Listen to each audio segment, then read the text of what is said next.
అలాగే నువ్వు సబర్ చేస్తున్నప్పటికీ అది ప్రజల ముందు చర్చించడం. ఇన్నాళ్ళ నుండి నేను సబర్ చేస్తూనే ఉన్నాను, నమాజు మానలేదు, అల్లాహను మానలేదు, అల్లాహని విడిచిపెట్టలేదు. పొరపాటు. ఇది కూడా అందమైన సబర్ కాదు. సబర్లో అందమైన సబర్ అదే అల్లాహ్ సుబ్హానహు వ తఆలా రాసినటువంటి రాతపై రాజీ అయిపోవాలి, ఇష్టపడిపోవాలి. మహాప్రవక్త ముహమ్మద్ సల్లల్లాహు అలైహి వసల్లం అన్నారు, భూమి ఆకాశాలు సృష్టించక 50,000 సంవత్సరాల ముందే సృష్టి రాసుల యొక్క విధిరాతను అల్లాహ్ రాసి పెట్టేశాడు. అల్లాహు అక్బర్. ఇక్కడ కూడా 50,000 సంవత్సరాలే చర్చించారు అల్లాహ్. భూమి ఆకాశాలు సృష్టించక 50,000 సంవత్సరాల ముందే అందరి విధిరాత రాసి పెట్టేశాడు అల్లాహ్ సుబ్హానహు వ తఆలా.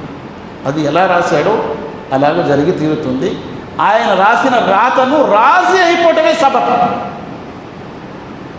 నా జీవితం ఇలా గడుస్తుంది, నేను ఇష్టంతో ఉన్నాను, అల్లాహ్తో రాజీ అయిపోయాను.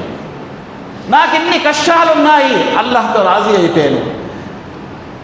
ఇన్ని వ్యాధులతో బాధపడుతున్నాను, అల్లాహ్తో రాజీ అయిపోయాను. నేను ఇన్ని అప్పులతో బాధపడుతున్నాను, అల్లాహ్తో రాజీ అయిపోయాను.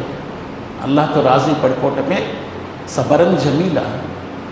ఫస్బిర్ సబరన్ జమీలా. ఒక్క మాట కూడా అల్లాహ్ గురించి కంప్లైంట్ చేయకూడదు. నాకు అల్లాహ్ ఇలా చేశాడని, అలా చేశాడని. ఇది సబరన్ జమీలా కాదు. ఏం చేసిన అల్లాహ్ నా మేలు కోసమే చేస్తాడు. అల్లాహ్ తన దాసులకు కీడు చేయడు.